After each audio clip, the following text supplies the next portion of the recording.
Sejak awal, dia membangkitkan sistem penjahat terhebat. Dia tidak hanya menculik dan menghina Santa Suci Gereja, dia juga menangkap sekelompok gadis miskin sebagai budak, tapi tak satu pun dari mereka yang marah. Malah, mereka berlomba-lomba untuk menghangatkan tempat tidurnya dan melahirkan anak-anaknya. Bahkan para janda di kota ingin menghabiskan malam bersamanya. Namun di awal, pria itu terang-terangan menolak sistem tersebut. Namanya Cedric, seorang karyawan biasa, semua karena satu sengatan listrik. Dia dipindahkan ke dunia game sebagai bos penjahat. Pernah menamatkan game itu sebelumnya, dia tahu persis bagaimana penjahat ini akan berakhir. Di alur cerita aslinya, dia memaksa sang Santa, lalu ditangkap oleh protagonis game dan para pemain, yang langsung menyita permata keluarganya. Jadi saat dia mendengar telah membuka apa yang disebut sistem penjahat, dia menolaknya dengan keras. Dia sudah menjadi penjahat. Bukankah ini hanya akan membuatnya mati lebih cepat? Namun, sistem memperingatkannya jika dia menolak untuk terikat, dia akan dikebiri secara fisik oleh para pemain, atau diubah paksa menjadi gadis kecil, atau dipaksa memulai ulang dengan karakter baru. Tentu saja, menyelesaikan misi dari sistem, seperti menyiksa sang Santa, membantai pemain atau mengumpulkan budak wanita mungkin bisa mengubah takdirnya yang terkutuk. Tak punya pilihan lain, Cedric dengan enggan setuju untuk terikat dengan sistem. Namun yang mengejutkannya, sistem langsung memberinya 3 misi yang sangat memalukan. Curi lollipop anak kecil, injak-injak kebun sayur warga, dan pukuli seorang warga. Cedric terdiam. Ini adalah hal-hal yang hanya dilakukan oleh preman. Tapi sistem memberitahunya bahwa setiap misi yang selesai memberikan 1 undian lotre, dan menyelesaikan ketiganya memberikan kesempatan hadiah kritikal yang besar. Demi hadiah, Cedric menahan amarahnya dan pergi ke jalan bersama pelayan tuanya, Alfred. Tak lama kemudian, dia melihat seorang anak gemuk memegang lollipop. Baiklah, kamulah orangnya. Cedric mencoba segala cara untuk membujuk anak itu, agar memberikan lollipopnya, tapi anak itu menolak mentah-mentah, dan langsung menangis kencang. Cedric sama sekali tidak tahan dengan bocah cengeng. Jadi dia merayu anak itu, menjanjikan 2 lollipop sebagai ganti 1. Begitu dia selesai bicara, sistem memperingatkannya untuk tidak menganggapnya bodoh. Jelas, sistem tidak bisa dibodohi. Jadi Cedric mengeraskan hatinya. Dia merebut lollipop anak itu dan mulai menjilatnya dengan berisik, slurp demi slurp. Tindakan ini membuat semua orang yang hadir benar-benar terpana. Tuan besar benar-benar mencuri lollipop anak kecil? Memalukan sekali. Jangankan orang banyak, Cedric sendiri pun tidak tahan dengan misi konyol ini. Entah kenapa, ini bahkan lebih memalukan daripada menyiksa para gadis miskin. Meski begitu, setidaknya misi pertama akhirnya selesai. Selanjutnya, Cedric pergi ke sebuah pertanian di pinggiran kota, dan tanpa sepatah kata pun, mulai menginjak-injak seluruh ladang. Sebelum pergi, dia dengan santai melemparkan beberapa koin emas, wajahnya penuh penghinaan. Pelayan Alfred tampak bingung. Apakah tuan besar sudah gila? Kenapa dia tiba-tiba menindas rakyatnya sendiri? Yang tidak Alfred ketahui adalah Cedric baru saja menemukan celah dalam sistem. Koin emas yang dilemparkannya jauh lebih berharga daripada seluruh lahan pertanian itu. Para petani malah akan berterima kasih. Kenapa mereka harus membencinya? Namun misi ketiga masih membuat Cedric pusing. Dia tidak mungkin serius memukuli orang yang tidak bersalah. Benar kan? Saat dia sedang merenungkan cara menyelesaikan misi itu, teriakan seseorang yang menjual budak demi human tiba-tiba bergema di jalanan. Melihat sekelompok demi human wanita bertubuh sintal di samping pedagang itu, Cedric menyeringai. Sebuah ide berani tiba-tiba terbentuk di benaknya. Dia segera memerintahkan anak buahnya untuk menangkap pedagang budak itu dan menghajarnya habis-habisan. Pelayan Alfred mengumumkan kepada warga bahwa Tuan Cedric baru saja mengeluarkan dekret baru, manusia dan demi-human harus hidup berdampingan dengan damai. Begitu kata-kata itu diucapkan, sikap semua orang langsung berpihak pada Cedric. Di dalam hati, Cedric sangat gembira. Dia tidak pernah menyangka Alfred akan secerdas ini, membantunya mendapatkan reputasi dan keuntungan sekaligus. Dan sebagai bonus, dia mendapatkan sekelompok gadis miskin. Sepertinya malam ini akan menjadi malam tanpa tidur. Tapi sebelum itu, ada sesuatu yang jauh lebih penting untuk diurus, yaitu hadiah kritikal yang dijanjikan oleh sistem. Setelah menyelesaikan ketiga misi, Cedric akhirnya membuka undian lotre sistem pertamanya. Ding! Selamat, Tuan Rumah. Anda telah memperoleh Zirah Bagus Dragon Breaking Plate Armor. Ding! Karena menyelesaikan ketiga misi, Anda telah memicu hadiah kritikal 3 kali lipat. Hadiah ditingkatkan menjadi Zirah tingkat pahlawan, Triumphant Paladin Plate. Peralatan tingkat pahlawan sangat langka di dalam game. Cedric tidak sabar untuk memakainya dan ingin segera mencobanya. Tiba di tempat latihan, Cedric menemukan Alfred dan mengajaknya untuk bertanding. Sebagai ksatria bumi, kekuatan Alfred bukanlah hal yang bisa diremehkan. Namun setelah beberapa ronde, dia terkejut saat mengetahui tuan mudanya, yang sebelumnya tidak bisa mengalahkannya, kini bisa bertarung seimbang dengannya. Keduanya bertanding dari siang hingga malam. Saat pertandingan berakhir, Alfred langsung menyanjungnya, Tuan Cedric, dengan zirah Anda yang dikombinasikan dengan aura pertempuran, pertahanan Anda benar-benar tingkat atas. Sejujurnya saya iri. Pujian ini terdengar merdu di telinga Cedric. Saat ini, dia hampir bisa melihat sekelompok gadis miskin memujinya. Tapi sebelum mimpi indah itu dimulai, Cedric terbangun dari tidurnya. Dan pada saat itu, sistem mengirimkan pemberitahuan, perhatian, para pemain akan segera tiba di kota Dawn. Melihat ini, Cedric ingat bahwa game tempat dia dipindahkan bernama Benua Kain. Di alur cerita aslinya, naga api menyerbu dan membunuh Dewi Alam Liar. Hal ini menyebabkan ras demi human yang dilindunginya menjadi budak. Namun, saat Dewi Alam Liar terbunuh, dia menggunakan kekuatan terakhirnya untuk mengirim fragmen ilahinya ke benua ini, dan itu diserahkan oleh seorang pria berjubah hitam kepada sang protagonis, Aiden. Melalui fragmen ini, Aiden memanggil para pemain ke dunia ini. Memikirkan hal ini, Cedric tiba-tiba sadar dia juga dipanggil ke sini, tapi dia tidak tahu dewa mana yang memanggilnya.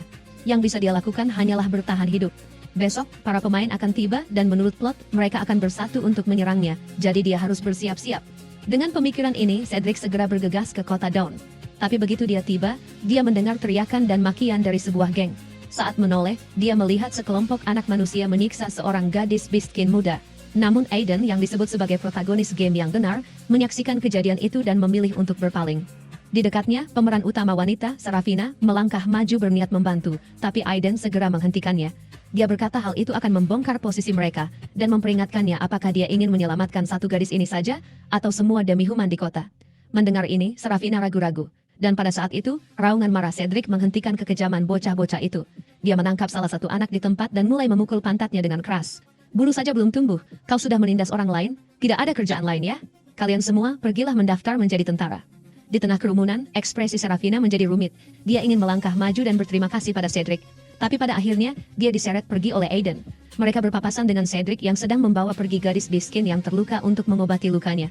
Ding, pemain penting terdeteksi di dekat sini. Peningkatan sementara sistem berhasil. Cedric langsung gembira. Membuka panel sistem, dia menemukan telah membuka fitur visualisasi baru. Dia sekarang bisa langsung melihat informasi siapapun secara sekilas. Pada saat yang sama, fitur perolehan rantai takdir terbuka. Setiap kali dia menghindari skenario kematian yang pasti, dia mendapatkan satu rantai takdir. Ketika rantai mencapai 6, dia bisa menyegel anak takdir Aiden dan membunuhnya. Melihat ini, mata Cedric berbinar penuh semangat. Tapi sebelum dia bisa merayakannya, sistem mengirim pemberitahuan lain bahwa anak takdir, Aiden, tidak bisa diserang secara aktif oleh tuan rumah. Melakukannya akan mengungkap identitasmu dan memicu keruntuhan garis dunia. Namun tidak ada batasan untuk pemain lain. Tuan rumah bisa membantai mereka dengan bebas. Setelah membaca ini, Cedric termenung. Menurut plot aslinya, Serafina dan Aiden akan segera memanggil sekelompok pemain. Dengan bantuan para pemain, mereka akan menyelamatkan para demi human di kota dan merebut kendali kota Fajar, menggunakannya sebagai pijakan di perbatasan. Serius? Melakukan gerakan seperti ini tepat di bawah hidung penjahat? Cedric tidak bisa menyentuh protagonis, tapi dia bisa membunuh para pemain. Selanjutnya, dia langsung menuju ke kediaman wali kota. Penjaga Godric setelah melihat lambang singa emas Cedric segera berlutut dengan hormat. Cedric ingat bahwa dalam game, Godric berbakat. Meskipun dia hanya punya 2 skill, dia berhasil menciptakan teknik combo dengannya. Menurut plot aslinya, dia dibunuh oleh para pemain di kota Fajar. Melihat statistiknya, Cedric sekarang punya ide. Dia memerintahkan Godric untuk membawa keluar wali kota, tapi Godric ragu-ragu, tergagap bahwa wali kota sibuk dengan urusan. Mengetahui persis bagaimana setiap NPC sebenarnya berperilaku, Cedric langsung kehilangan kesabaran. Urusan apa yang mungkin dimiliki wali kota gemuk itu? Aku akan lihat sendiri. Benar saja, saat dia menendang pintu hingga terbuka, Cedric mendapati wali kota dikelilingi oleh wanita-wanita cantik. Mendengar seseorang menendang pintu, dia secara naluriah menunjuk ke pintu masuk dan mengumpat dengan keras. Tapi ketika dia mengenali Cedric, ekspresinya langsung berubah. Sambil menjilat, dia berkata, "Tuan muda, aku sudah lama menunggumu." Melihat statistiknya, Cedric terdiam. Sampah ini memenuhi syarat untuk menjadi bos kota Fajar? Pantas saja para pemain bisa menaklukkan tempat ini. Dia menunjuk hidung wali kota dan mengumpat, "Dasar babi bodoh. Para demi human telah menyusup ke rumahmu sendiri dan kau bahkan tidak mengetahuinya. Kau seharusnya tidak lagi menjadi wali kota." Dengan itu, dia berjalan keluar dan mengumumkan bahwa dia menurunkannya menjadi kapten penjaga. Sementara itu, mantan kapten Godric dibawa ke sisi Cedric sebagai pengawal pribadi. Ini membuat wali kota marah besar. "Sialan, bocah. Apa ini karena aku tidak mengirimimu hadiah? Kau suka demi human? Baiklah. Aku akan mengirimimu 100 dari mereka." Dia segera memerintahkan bawahannya untuk menemukan beberapa gadis Beastkin cantik dan mengirimkannya ke Cedric. Selama Cedric senang, dia yakin bisa mendapatkan kembali posisinya. Sementara itu, setelah membawa gadis muda itu kembali ke kamarnya, Cedric tidak bisa menahan diri untuk tidak mengulurkan tangan dan menepuk kepalanya beberapa kali, tetapi dia tertangkap oleh gadis itu saat dia bangun. Gadis kecil itu terkejut. Dia segera turun dari tempat tidur dan berlutut di hadapan Cedric. "Maafkan saya, tuanku. Saya tidak bermaksud mengotori spray Anda. Tolong jangan bunuh Lori." Cedric menghela napas tak berdaya. Apa dia benar-benar menakutkan? Dia memberitahu Lori untuk tidak gugup karena dialah yang menyelamatkannya. Dia kemudian menyiapkan satu meja penuh makanan lezat untuknya. Setelah tidak makan selama 2,5 hari, Lori mulai melahap semua yang ada di hadapannya. Pada saat itu, sistem mengirimkan peringatan. Terdeteksi perilaku tuan rumah tidak sesuai dengan standar penjahat. Harap segera berhenti atau hadapi hukuman. Melihat ini, Cedric sama sekali tidak khawatir. Sobat sistem, meskipun aku menyelamatkan gadis demi human ini, aku melatihnya untuk menjadi bidaku agar dia bisa mengkhianati para pemain dan protagonis di saat-saat kritis. Bahkan anjing pun akan menggelengkan kepalanya mendengar penjelasan ini. Tapi yang mengejutkan, sistem menilainya sepenuhnya masuk akal. Tidak hanya itu, sistem memberi Cedric 3 misi baru, meninggalkan trauma psikologis pada 10 pemain atau lebih, memaksa Lori menghangatkan tempat tidurnya, dan mempermalukan protagonis, Aiden. Melihat ini, Cedric benar-benar hilang kendali. Lori masih sangat muda dan kau ingin dia menghangatkan tempat tidur. Sistem sialan, apa kau ini manusia? Melihat Cedric marah, Lori mengira cara makannya terlalu jelek. Dia dengan cepat menarik kembali kaki ayam yang setengah dimakan. Tuan yang mulia, saya tidak lapar, Anda saja yang makan. Cedric terdiam. Gadis kecil yang begitu perhatian dan sistem ingin dia menghangatkan tempat tidurnya. Tetap saja, sebagai penjahat, dia harus bertindak seperti itu. Lori, bukankah kau bilang ingin membalas budiku? Kebetulan aku butuh pelayan pribadi. Mulai hari ini, kau akan tinggal bersamaku, untuk mencari muka pada Cedric. Wali kota secara khusus membelikannya beberapa gadis biskin yang cantik. Sayangnya, dia bertemu dengan Aiden dan kelompoknya yang datang untuk menyelamatkan para demi-human. Mendengar suara pertarungan di luar, Cedric berjalan keluar. Kehadirannya yang luar biasa langsung membuat semua pemain tertegun. Sebagai tuan penjahat dalam game, Cedric adalah seorang yang kuat level 44 dan Kota Fajar hanyalah desa pemula. Para pemain menaruh harapan mereka pada protagonis, Aiden, tetapi Aiden saat ini hanya level 11. Demi harga diri, Aiden hanya bisa maju dan berteriak pada Cedric. Cedric tidak mau repot-repot meladeninya. Dia langsung memanggil avatar jiwa bela dirinya untuk menghantam Aiden dengan ganas. Singa emas itu tiba-tiba mengayunkan cakar besarnya. Para pemain yang datang untuk membantu Aiden benar-benar tercengang. Jika Aiden tidak memiliki plot armor protagonis, pukulan itu akan langsung mengirimnya kembali untuk hidup lagi. Melihat kawah besar di tanah, Cedric cukup puas. Tapi pada saat itu, Aiden justru mulai tertawa. Jadi kau adalah bangsawan elang yang memperbudak demi human untuk kesenanganmu. Bersiaplah menghadapi keadilan. Cedric tercengang. Kapan aku memperbudak demi human, tapi sebelum dia bisa bereaksi, aura kuat meletus dari tubuh Aiden. Bahkan levelnya untuk sementara melonjak ke 45. Sepertinya sistem secara paksa memberinya peningkatan kekuatan. Tapi Cedric juga tidak berdaya. Tepat saat dia akan bertarung, sistem tiba-tiba mengirimkan peringatan, menyuruhnya untuk tidak melakukan gerakan berbahaya, dan segera menghentikan serangan apapun terhadap anak takdir. Dengan ragu-ragu, Cedric terlempar beberapa meter ke belakang oleh Aiden, membuat Aiden terlihat sangat keren. Para pemain bersorak-sorai. Protagonisnya gila. Melihat kerumunan yang bersemangat, Cedric hanya tersenyum. Jika bukan karena sistem sialan itu, aku sudah menghabisimu. Kau benar-benar berpikir aku tidak berdaya? Saat ini Aiden menyerang lagi, tapi Cedric tidak peduli. Dia hanya mengetap bibirnya dan memanggil Alfred. Jangan biarkan postur kurus Alfred menipumu. Dia adalah kesatria bumi level 49. Setelah dicegat, Aiden benar-benar terkejut. Ini kode kesatriamu? Kau bilang akan 1 lawan 1, tapi kau memanggil bantuan? Sangat memalukan. Cedric menatap Aiden dengan mengejek. Aku adalah seorang bangsawan, baru kemudian seorang kesatria. Memangnya kau siapa sampai aku harus menanganimu secara pribadi? Dengan itu Cedric menyuruh Alfred untuk menghajarnya lagi. Sekarang Aiden tidak percaya diri lagi. Hanya dalam beberapa gerakan dia terbaring di tanah sambil batuk darah. Cedric menginjak dadanya, mencengkram kerahnya, dan melayangkan serangkaian tamparan. Tak lama kemudian wajah Aiden bengkak seperti kepala babi. Aku sedang dalam suasana hati yang baik hari ini, jadi aku akan mengampuni nyawamu yang menyedihkan. Dengan itu, Cedric pergi bersama Alfred, meninggalkan sekelompok pemain yang kebingungan berdiri di sana dengan kaget. Segera, Cedric membawa Lori kembali ke kediaman bangsawan. Tapi sebelum dia bisa mengajak Lori berkeliling kastil megah itu, seorang pelayan tiba-tiba berlari dari balik tikungan dan menarik Cedric ke dalam pelukannya. Tuan muda kecilku Cedric, sudah lama sekali aku tidak melihatmu dan kau sudah tumbuh begitu besar. Itu Nyonya Chris, yang merupakan pengasuh masa kecil Cedric. Mendengar dia menjadi seorang bangsawan, dia datang secara khusus untuk merawatnya. Berjuang melepaskan diri dari pelukannya, Cedric merasa pusing. Dia bukan bayi yang menyusu lagi. Antusiasme seperti itu tidak perlu. Kemudian dia memperkenalkan Lori kepada Nyonya Chris, mengatakan bahwa mulai sekarang, dia akan menjadi pelayan pribadinya, dan dia berharap Nyonya Chris bisa membimbingnya. Nyonya Chris yang berpengalaman segera mengerti apa yang dimaksud tuan mudanya.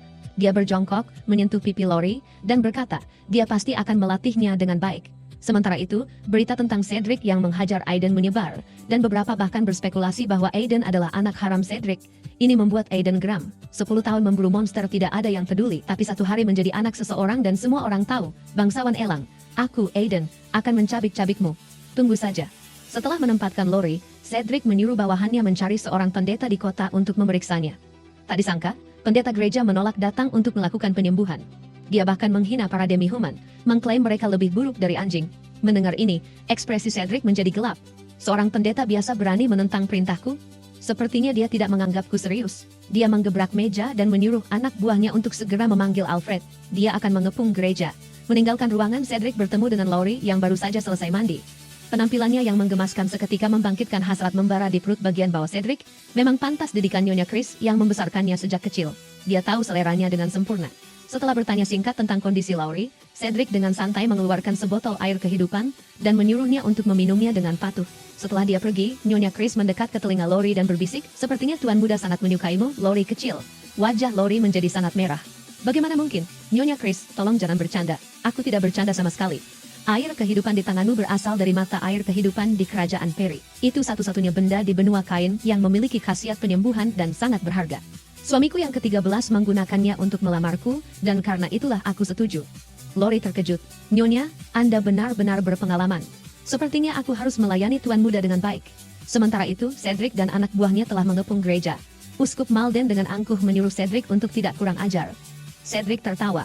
Seorang kakek tua level 38 berani begitu sombong, tetapi pada saat itu bayangan gelap melintas, langsung merobohkan lambang keluarga Cedric. Dilihat dari dekat, itu adalah seorang ksatria Templar. Ini adalah pasukan rahasia di tangan gereja suci, misterius dan kuat. Pantas saja orang tua itu begitu berani, dia punya dukungan. Tapi Cedric juga tidak mudah untuk dihadapi. Secara terbuka menentang perintah bangsawan dan menghinanya adalah pelanggaran berat. Cedric menghunus pedang panjangnya. Dia menyuruh Alfred menahan ksatria Templar sementara dia akan membunuh semua orang di gereja. Tidak akan ada satupun yang selamat. Terbalut aura pertempuran emas, Cedric menyerang langsung ke arah kakek tua itu. Ksatria Templar akan bergerak tetapi Alfred muncul di depannya. Tanpa ada yang menghalangi, serangan pedang Cedric melukai Maldon dengan parah. Tetapi bahkan di ambang kematian, Maldon masih keras kepala. Dia terus bersikeras tuannya tidak akan membiarkan Cedric pergi. Cedric terdiam. "Tuanmu ini, tuanmu itu. Kenapa kau tidak meminta tuanmu datang menyelamatkanmu sekarang?" Begitu dia selesai berbicara, Maldon tiba-tiba meraih pedang Cedric dan menusukkannya ke dadanya sendiri. Sambil menggumamkan mantera, Cedric merasakan energi berdarah memancar dari tubuhnya. Hati Cedric mencelos. Sialan. Apakah dia benar-benar memanggil sesuatu? Detik berikutnya, lelaki tua itu berubah menjadi awan kabut darah yang melesat ke langit. Energi merah yang menekan menyelimuti Cedric membuatnya tidak bisa bergerak. Diiringi oleh auman naga, Cedric merasa ada yang tidak beres. Oh tidak. Ini sebenarnya adalah kehendak Balda, Dewa Naga Api Perang dan Api. Tekanan yang kuat membuat Cedric benar-benar tidak bisa bergerak. Dia ingin Alfred menolongnya, tetapi Alfred kalah dalam pertarungannya dengan ksatria Templar dan tidak bisa melepaskan diri saat Cedric jatuh dalam keputusasaan. Kehadiran yang menyegarkan tiba-tiba turun padanya, tidak hanya menetralkan sengatan naga api, tetapi juga menyembuhkan lukanya.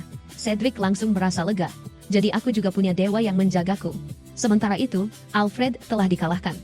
Melalui panel sistem, Cedric menemukan bahwa ksatria Templar ini telah dimodifikasi dan tidak merasakan sakit. Dan yang lebih mengerikan lagi, dia bisa menggunakan skill mengamuk untuk berubah menjadi manusia serigala. Melihat ini, Alfred panik, tetapi Cedric menyadari bahwa amukan itu hanya skill sementara. Begitu waktunya habis mereka bisa menang. Cedric dan Alfred sama-sama menyerang manusia serigala itu. Saat mereka bertarung, Cedric mengaktifkan perisai emas untuk menghadapi serangan menjepit mereka. Manusia serigala itu tahu semakin lama ini berlanjut, semakin banyak kekuatan hidup yang akan dia habiskan. Dengan raungan marah, menggunakan kedua tangan dan kakinya, dia mencabik-cabik perisai Cedric dengan satu cakarnya sementara kaki belakangnya menendang Alfred hingga terpental. Beralih ke Cedric, manusia serigala itu mencengkeram lehernya dan mengangkatnya.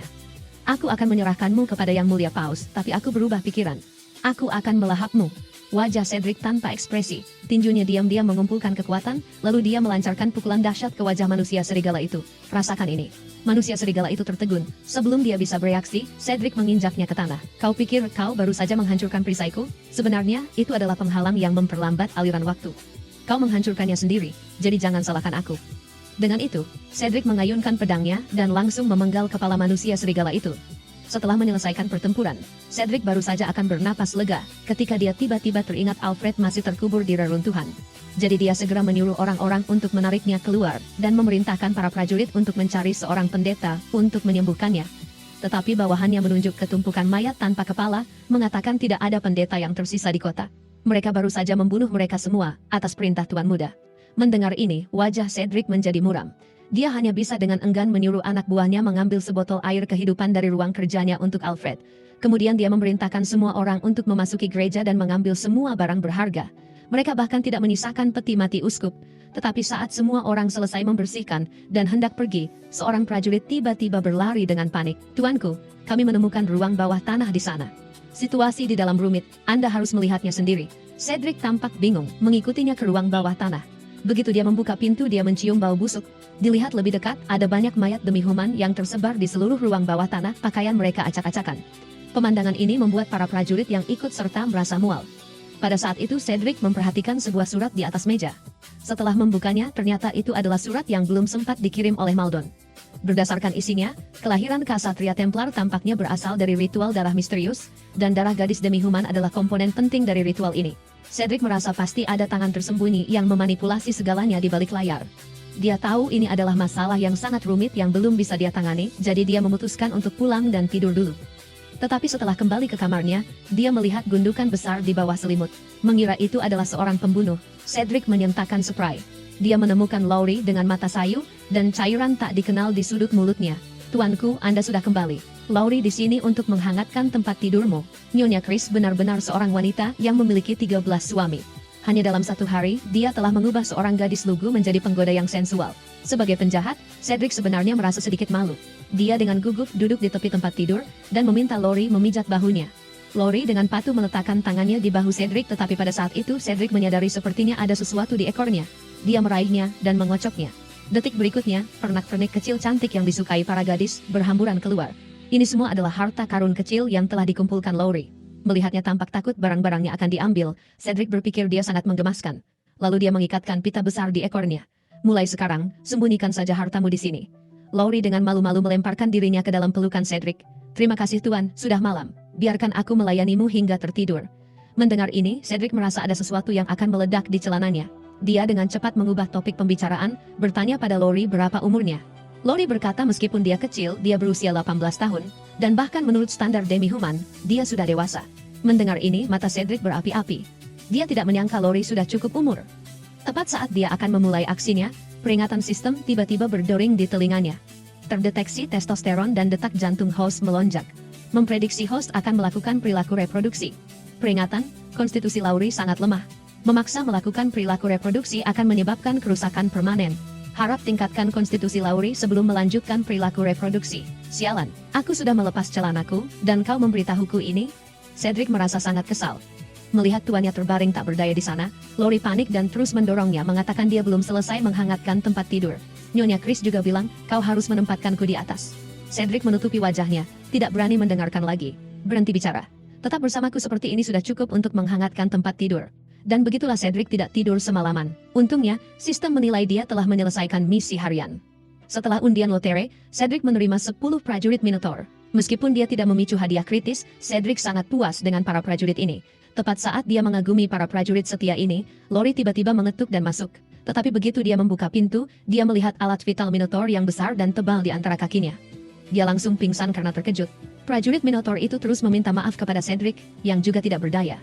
Dia hanya menyuruh mereka untuk memakai pakaian sebelum keluar di masa depan, atau mereka akan menakuti orang. Kemudian dia menyuruh para prajurit Minotaur untuk membiasakan diri dengan kastil terlebih dahulu. Dia pergi merawat Lowry sendirian. Setelah beberapa saat, Lowry kecil membuka matanya dan mulai mengoceh tidak jelas tentang monster di dalam rumah. "Tuan, ada monster berkaki 3 di kastil." Tinggi Lowry hanya sebatas lutut mereka. "Kita harus lari. Jika mereka mengejar, lemparkan Lowry pada mereka, dan Anda kabur, Tuan." Mendengar kata-kata Lowry, Cedric merasa tersentuh sekaligus geli. Tiba-tiba dia menggendong Lowry. "Aku tidak tahu apakah ada monster di istana, tapi sekarang, akulah monsternya, dan aku akan melahapmu." Lowry merespons dengan suara seperti nyamuk dan secara aktif menyandarkan kepalanya ke pelukan Cedric. Tapi saat semuanya akan terjadi, Godric tiba-tiba menerobos masuk. "Tuanku, ada surat penting untuk Anda." Mendengar suara itu, Lowry panik dan berkata, "Tuan, jika Anda ada urusan, saya akan permisi." Cedric memelototi Godric dengan tatapan membara. "Para prajurit telah bekerja keras akhir-akhir ini. Kau pergi cuci celana dalam dan kaos kaki mereka selama sebulan." Godric begitu terburu-buru karena wilayah tetangga sedang diserang oleh orc dan berharap bantuan mereka. Wilayah Blackwater berada di bawah Eagle's Domain, berfungsi sebagai penghalang melawan para orc. Cedric mengerti betul bahwa jika sarang dihancurkan, tidak ada telur yang akan tersisa. Jadi bantuan itu pasti, tapi pemerasan tidak bisa dihindari. Saat sedang melamun, sistem mengirimkan 3 misi penjahat. Misi 1, curi stocking pelayan manapun dari istana. Misi 2, pras persediaan senilai lebih dari 10.000 koin emas dari wilayah tetangga. Misi 3, ganggu saintes demi-human. Tapi mencuri stocking sangat mesum, bahkan Cedric si mesum pun merasa itu mesum. Saat Lowry sedang mandi, Cedric diam-diam menyelinap ke kamar mandi, tapi baru saja dia mengambil stockingnya, Lowry memergokinya. Terkejut, Lowry berteriak minta tolong. Mendengar keributan itu, Godric bergegas datang bersama anak buahnya. Cedric sudah mengutuk dalam hatinya. Di saat kritis ini, dia dengan cepat menggunakan handuk mandi untuk menutupi pandangan Lori. Saat Godric tiba, dia hanya melihat tuannya memeluk Lori yang ketakutan dan dengan lembut menenangkannya. Jangan takut, orang mesum itu sudah diusir. Dan Godric, sebagai kapten penjaga, kau membiarkan orang mesum masuk ke rumah. Hukuman mencuci celana dalam selama 1 bulan itu terlalu ringan. Sekarang pergi cuci selama 3 bulan. Godric terlihat pasrah dan hanya bisa berkata dengan lemah bahwa dia tidak keberatan. Setelah semua orang pergi, Cedric menghela napas lega. Untung saja aku cerdik tadi, atau reputasiku akan hancur. Tapi Lori, yang bermata jeli sudah melihat penyamarannya. Namun, dia tidak marah. Sebaliknya, dia mendekat ke telinga Cedric dan berbisik panas, sebenarnya Tuan, Anda tidak perlu mengendap-endap. Apapun yang Anda suka, Lori bisa memberikannya. Melihat tatapan gadis kecil itu yang semakin mesum, Cedric panik.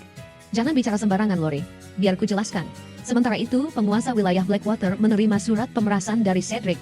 10.000 koin emas, 500 set baju zirah, ditambah makanan untuk prajurit. Penguasa Blackwater hampir meledak. Jika dia benar-benar punya barang-barang ini, apakah dia perlu meminta bantuan? Namun, bawahannya punya rencana licik untuk menghindari tagihan ini. Keesokan harinya setelah mendapatkan semua yang diinginkannya, Cedric berangkat bersama pasukannya. Tapi tujuan mereka bukan wilayah Blackwater, melainkan kota Dawn di dekatnya. Sejak dia pergi dengan pasukannya terakhir kali, tempat ini telah menjadi markas para pemain. Banyak pemain baru bersantai di sini untuk mendapatkan pengalaman. Tapi saat mereka sedang bermain kartu dan menyombong, pasukan besar Cedric telah tiba di gerbang kota. Sang protagonis, Aidan dan Serafina, mengetahui hal ini dan terkejut. Mereka segera ingin keluar dan bertarung sampai mati melawan Cedric. Tapi para pemain dengan cepat menyadari ada yang tidak beres. Cedric dan pasukannya ditandai sebagai netral. Ini berarti dia tidak datang untuk merebut kota Dawn. Cedric langsung ke intinya dan berkata dia perlu bicara dengan saintis. Mereka menuju ke ruang rapat, tapi yang tidak disangka Serafina adalah Cedric sebenarnya ingin para pemain menjadi umpan meriam dalam perang monster ini. Mendengar ini, dia langsung tidak senang, tapi Cedric tidak meminta pendapatnya. Dia mencondongkan tubuh ke depan, menyudutkan saintis ke dinding. Dengan dominasi penuh, dia menyatakan bahwa jika dia menolak, dia akan segera menyerang kota Dawn dan mengusir semua kaum miskin. Saintis itu gemetar di bawah tekanannya. Aku hanya ingin sebuah rumah kecil. Mengapa sesuatu yang begitu sederhana begitu sulit dicapai? Cedric menggelengkan kepalanya dengan acuh tak acuh. Kau naif sekali. Negara kaum miskinmu sudah jatuh. Aku tidak punya kewajiban untuk menyerahkan kota kepadamu. Namun, jika kau tunduk padaku, aku tidak hanya akan membiarkan para pemain tidak menjadi umpan meriam. Aku bahkan bisa memberikan kota Dawn kepadamu. Bagaimana? Ting. Misi selesai. Mengganggu saintis miskin. Sementara itu Aiden merasa benar-benar dikhianati. Bergegas maju. Cedric mendengus dingin. Dia melayangkan tamparan keras dengan punggung tangannya. Apa yang membuat orang sepertimu berpikir bisa setara denganku? Setelah menampar, Cedric dengan tenang mengeluarkan stocking sutra untuk menyekat tangannya. Aku memberimu waktu 10 menit. Tolak dan aku akan meratakan kota Dawn dengan tanah. Dengan itu, Cedric melemparkan stocking itu ke samping dan pergi. Menatap stocking putih di tanah, semua pemain terguncang. Bos penguasa ini benar-benar gila. Cedric tidak pernah menyangka bahwa saat dia melangkah keluar dari ruang rapat para pemain akan langsung mendekatinya, mengatakan mereka bersedia bersumpah setia kepadanya.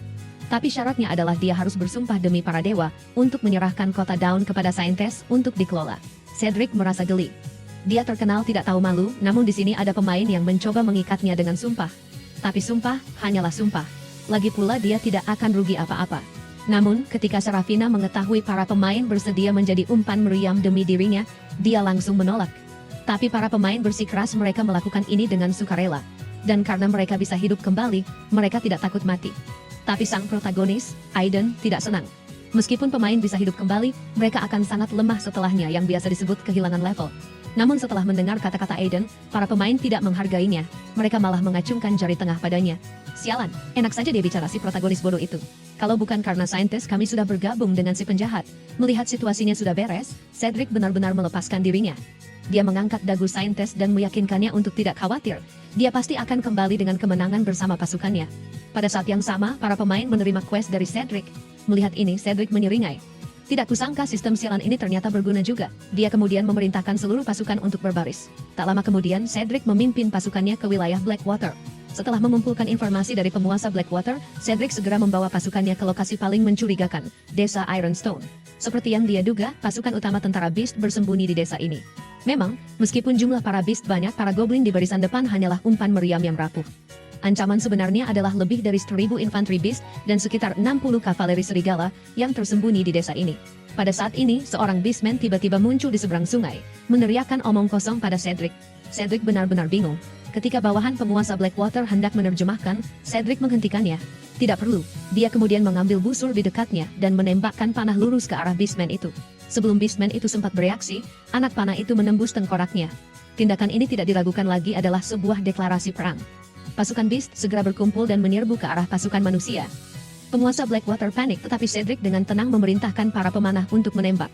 Dikombinasikan dengan sihir pendukung dari inti penyihir, panah-panah itu meledak di antara para Beast seperti misil. Tapi karena jumlah mereka yang sangat banyak, barisan depan hanya terdiri dari goblin tingkat rendah. Ketika prajurit Beast yang kuat muncul, pihak pemain langsung kesulitan menahan barisan. Melihat ini, Cedric langsung mengambil alih semua ksatria dari penguasa Blackwater. Dia kemudian mengaktifkan skill Radiant Barrier-nya, memberikan buff berlapis pada semua ksatria. Dengan komando Cedric, dia menyerbu ke depan memimpin serangan. Dia dengan cepat berjuang menuju pemimpin para Beast. Melihat penampilannya yang garang, Cedric mengira lawannya akan tangguh. Namun yang mengejutkan, satu ayunan pedangnya membuat pemimpin itu terlempar. Kukira para Beastmen itu akan hebat. Ternyata tidak ada tantangan sama sekali. Tapi saat itu juga, Beastman itu tiba-tiba menunjukkan senyum sinis. Dia kemudian mengeluarkan seruling putih dari dadanya. Ekspresi Cedric berubah drastis. Bajingan ini mencoba memanggil bala bantuan. Dia bergegas maju untuk menghentikannya, tapi sudah terlambat. Dengan raungan yang menggelegar, Behemoth raksasa turun ke tengah medan perang. Pemimpin Beast telah memanggil Behemoth yang sangat besar. Para pemain langsung berada dalam posisi yang tidak menguntungkan. Untungnya, Cedric masih memiliki 10 prajurit Minotaur di bawah komandonya. Meskipun ukurannya kurang dari 1/10 Behemoth, para Minotaur memiliki kekuatan luar biasa. Tak lama kemudian, Behemoth itu berhasil dikalahkan, dan pihak manusia tentu saja meraih kemenangan. Dalam sekejap, Cedric menjadi pahlawan besar di mata semua orang, tetapi penguasa Blackwater mulai merencanakan sesuatu pada saat ini.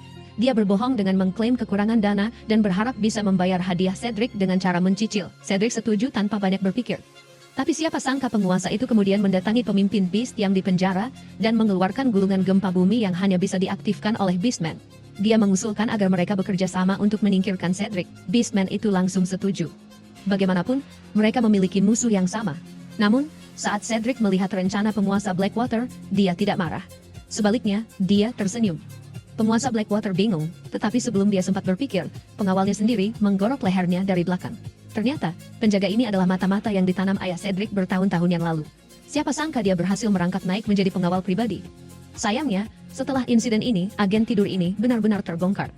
Memikirkan bagaimana ayahnya telah memperlakukannya dengan baik, Cedric memutuskan untuk membalasnya dengan hadiah besar.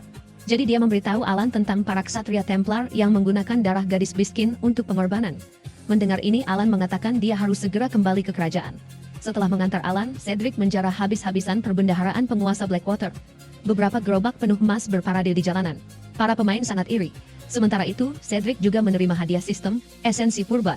Esensi itu dapat membangkitkan kekuatan garis keturunan pada makhluk murni, dan kebetulan kuda Cedric adalah makhluk murni.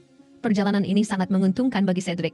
Kembali ke downtown sesuai kesepakatan mereka, Cedric akan menyerahkan kota itu kepada saintes. Dia meletakkan tangannya di atas perkamen. Detik berikutnya, sebuah hantu muncul di belakangnya.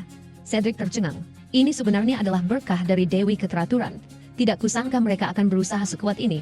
Sepertinya aku benar-benar harus menyerahkan downtown pada mereka.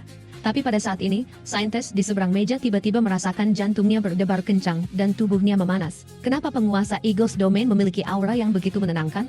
Oh tidak, aku tidak bisa menahannya. Saintes tanpa sadar mengayunkan ekornya, dan detik berikutnya, dia menerjang ke pelukan Cedric. Melihat saintes bertingkah seperti sedang birahi, semua orang tercengang. Mereka dengan cepat bergegas maju untuk menariknya pergi. Setelah sadar, wajah saintes memerah padam. Bagaimana bisa aku punya pikiran tidak senonoh seperti itu?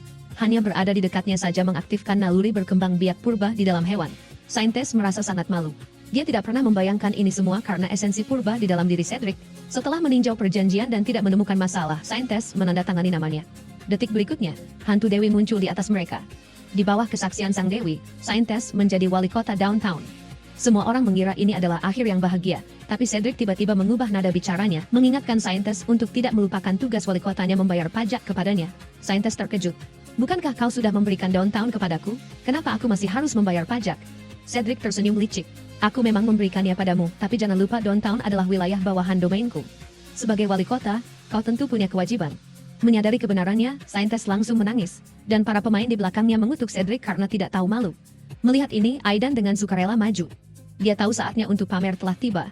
Dia berteriak bahwa dia ingin duel yang adil dengan Cedric. Awalnya Cedric tidak mau repot-repot dengan teriakannya yang sia-sia. Tapi tak disangka, sistem memberinya 3 misi. Kalahkan Aiden dalam duel tunggal, buat saintis Beastkin menangis, dan cium dia secara paksa. Cedric merasa geli. Ini benar-benar menyiram bensin ke api untuk kelompok protagonis. Ini sedikit gila, tapi aku suka. Dengan senyum jahat, Cedric menunjuk ke arah saintis. Aku terima duelmu, tapi jika kau kalah, serahkan dia padaku. Mendengar ini, Aiden panik, wajahnya menegang saat dia berdiri melindungi saintis. Tentu saja tidak. Melihat ini, Cedric menurunkan persyaratannya. Baiklah, beri aku 5 menit saja dengannya. Tapi Aiden tetap menolak. Apa kau bercanda? 5 menit cukup bagiku untuk 8 kali. Sama sekali tidak. Melihat Aiden menunjukkan kekurangannya, saintis dengan lembut menyentuh lengannya dan berkata lembut, Aiden, setuju saja, aku percaya kau bisa menang. Karena saintis sendiri yang bilang begitu, Aiden hanya bisa menggertakkan giginya dan setuju.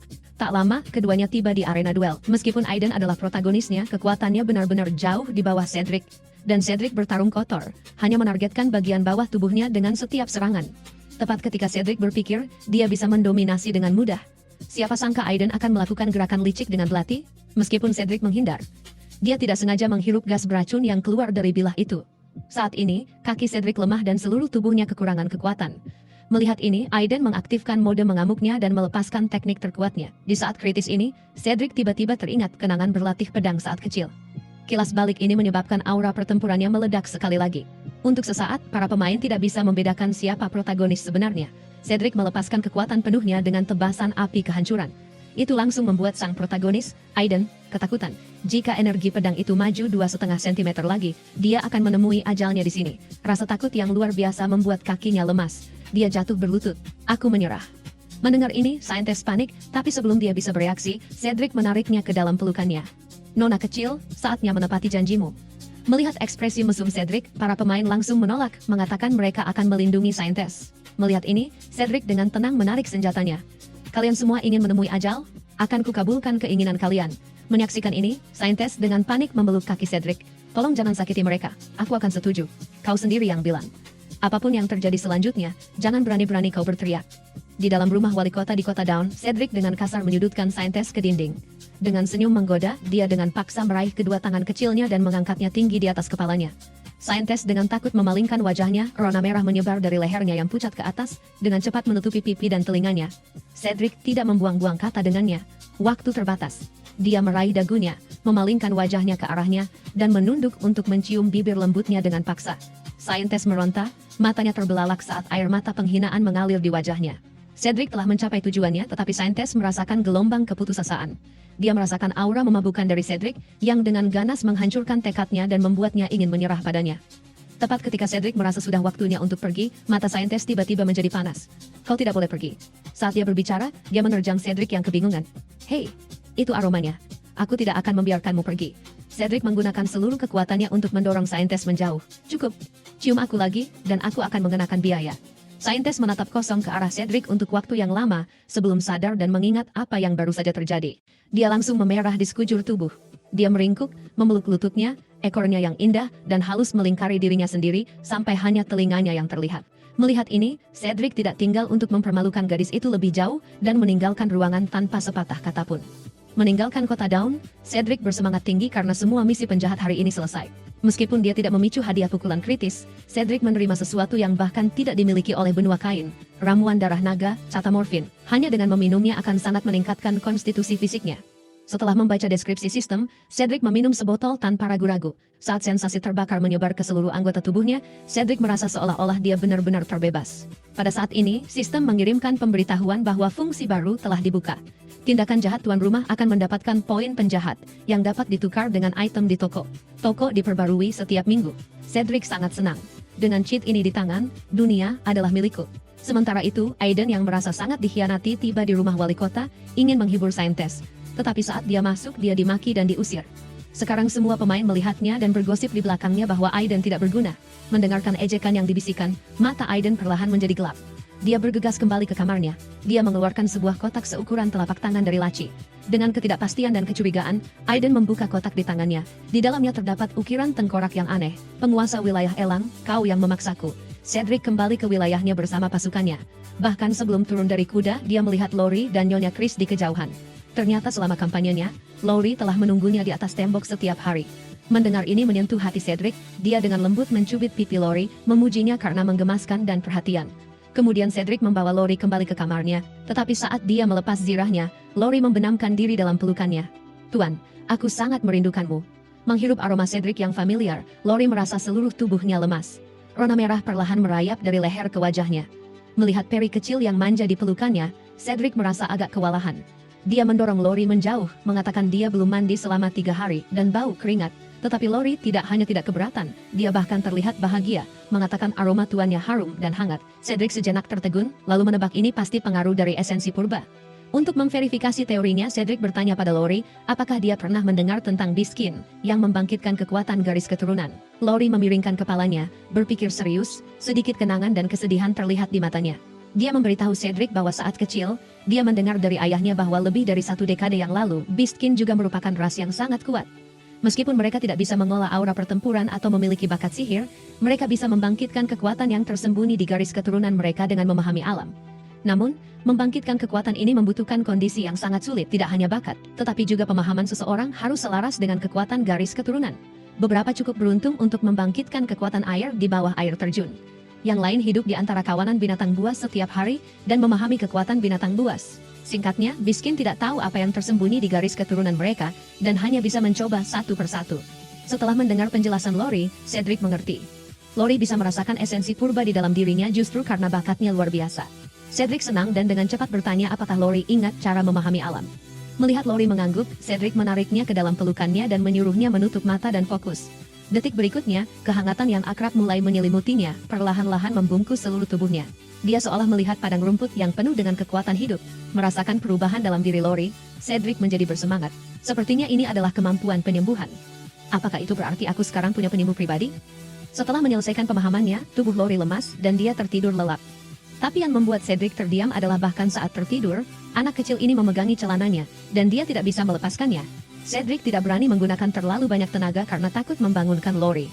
Dia hanya bisa melepas celananya, tetapi pada saat ini, pintu tiba-tiba terbuka. Godric masuk dengan berisik tetapi detik berikutnya ekspresinya membeku. Oh tidak, dia harus mencuci celana dalam dan kaus kaki selama setahun. Cedric bertanya pada Godric urusan mendesak apa yang membawanya kemari dengan terburu-buru. Tetapi Godric bersikeras, dia benar-benar punya urusan mendesak.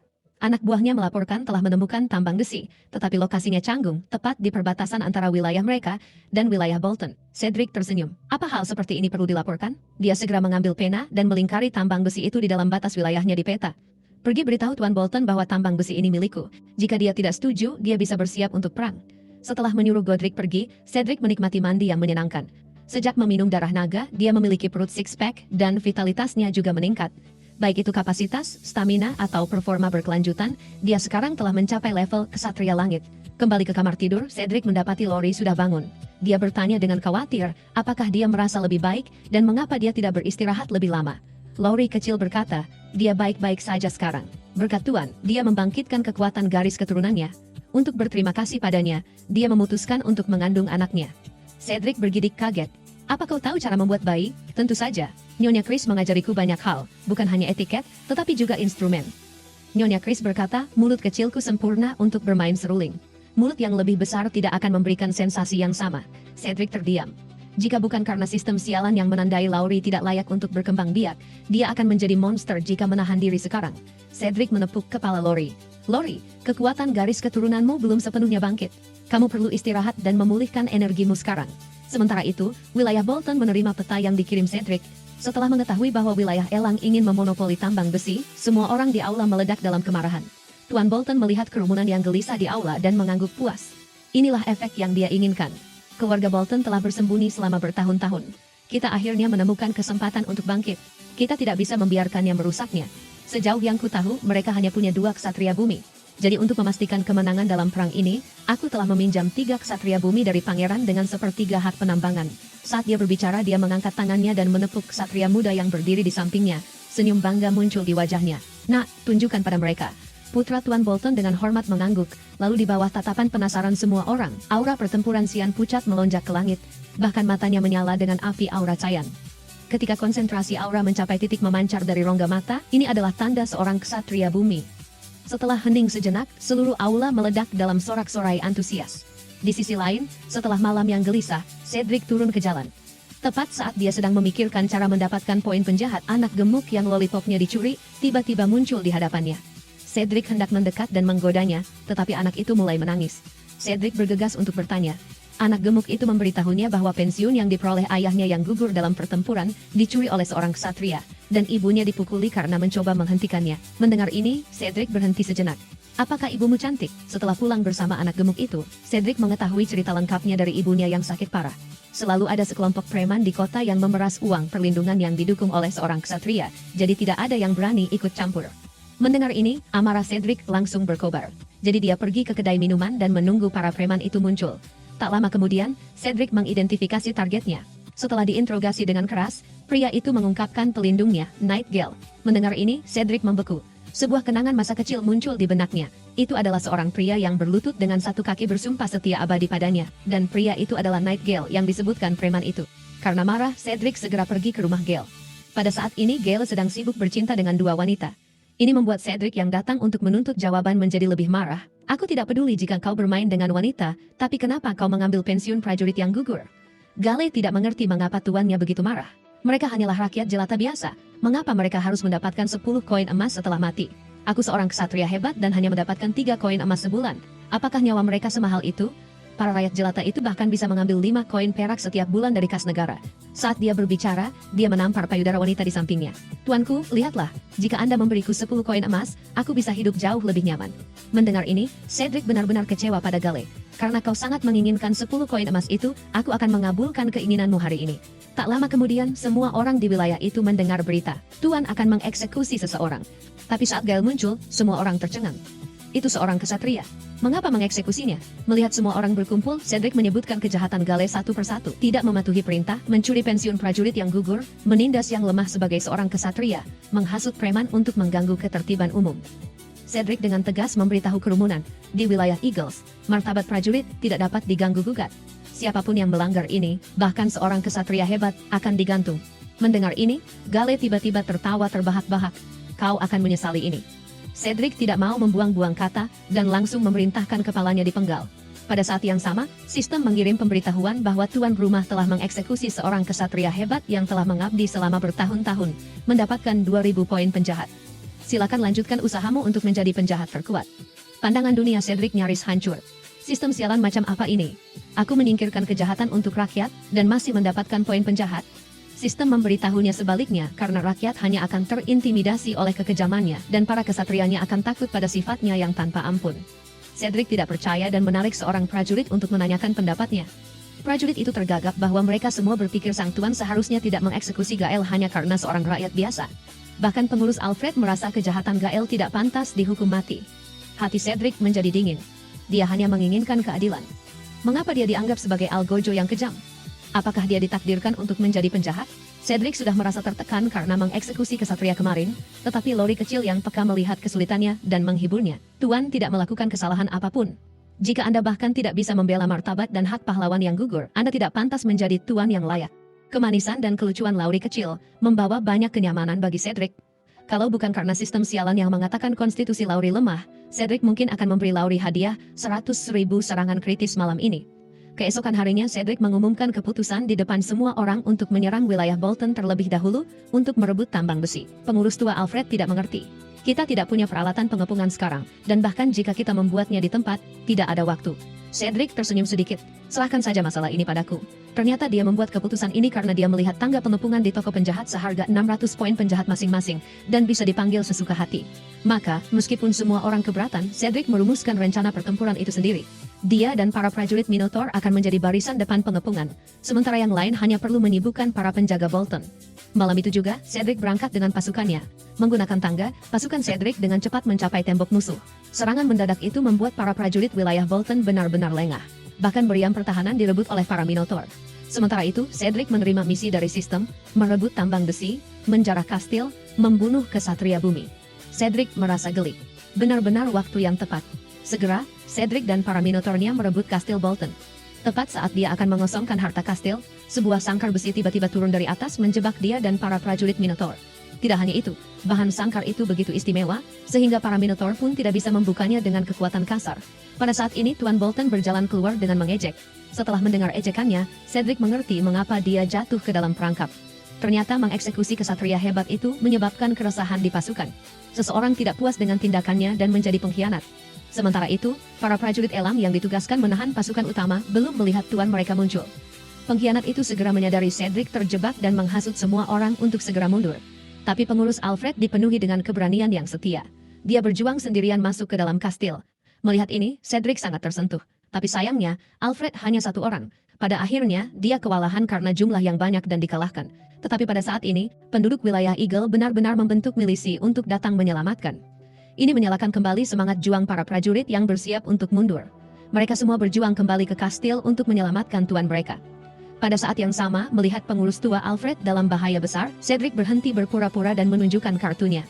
Aku hanya ingin menghadapimu sebagai orang biasa, tapi yang kudapat hanyalah ejekan dan cemoohan. Aku sudah selesai berpura-pura. Aku adalah kesatria langit. Melihat ini, semua orang tercengang. Bagaimana cara kita melawan ini? Setelah memukul mundur pasukan musuh, Cedric pergi memeriksa luka Alfred. Dia sangat menyadari betapa pentingnya memiliki seorang penyembuh di wilayah itu. Sepertinya aku harus fokus melatih Lori saat aku kembali. Setelah merebut wilayah Bolton, Cedric menerima hadiah sistem.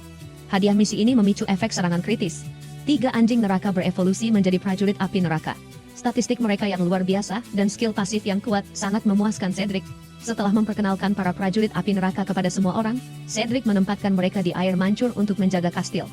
Tapi pada malam mereka ditempatkan, sekelompok pembunuh tiba di kastil. Mereka adalah kesatria Templar dari Gereja Suci.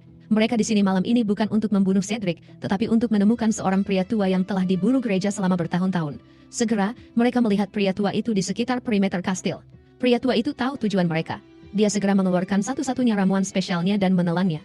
Detik berikutnya tubuhnya diselimuti cahaya merah tua, dan kekuatannya secara keseluruhan meningkat secara dramatis. Namun harga untuk kekuatan ini adalah membakar kekuatan hidupnya.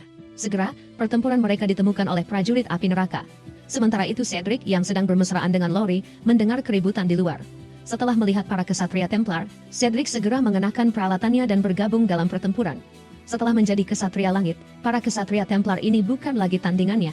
Dia menebas mereka semua dengan mudah. Pada saat ini, Cedric juga memperhatikan pria tua itu. Setelah memeriksa statistiknya, Cedric menemukan bahwa pria tua ini bukanlah karakter biasa. Dia sebenarnya adalah seorang alkemis agung. Sayangnya, dia sekarang berada di ujung tanduk.